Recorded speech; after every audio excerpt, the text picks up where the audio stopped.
খেলার মতো মোবাইল ছিল না, আকাশে উড়াইতাম ঘুরি। সুতা ছিল, লাঠি ছিল, ছিল না হাতে নাটাই। রোদ বুঝি না, বৃষ্টি বুঝি না, পুকুর পাড়ে ডুবাইতাম কিন্তু সবাই। দুধ দিল না, বাদ দিল, পারতাম না যখন খেলা। একজন দেখে আরেকজন কান্না করতো যখন আসতো বৈশাখ মেলা। দল নিয়ে কারাকারি, পাড়ায় পাড়ায় মারামারি, চোখে পানি এসে পড়তো ঘুষিয়ার কিলে। যতই মারামারি করি না কেন মিলে। সকাল বুঝি না, বিকেল বুঝি না, যাইতাম খেলার মাঠে। সপ্তাহে একদিন বাজার করার জন্য যাইতাম বাবার সাথে হাটে। এইটা মজা লাগে না, ওইটা মজা লাগে না, খাইতাম চালটা ভাত।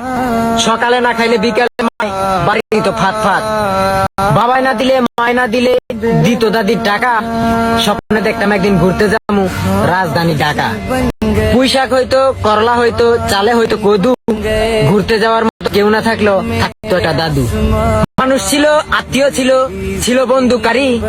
বেড়ানোর মতো জায়গা ছিল না, ছিল না নির্বাচন। বেলায় যামু, খেলনা কিনমু, কত কিছু খামু। খাওয়ানোর মতো ছিল প্রিয় একটা মামু।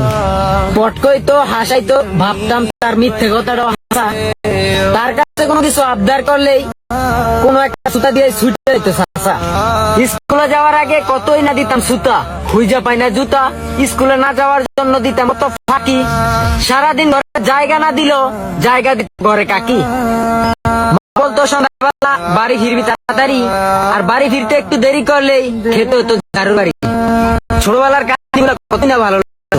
আমার কথাগুলো ছন্দের মতো হইলেও কথাগুলো কিন্তু বাস্তব। সকল আত্মীয় স্বজন সবকিছু মিলেই আজকের কাহিনীটা তুলে ধরলাম।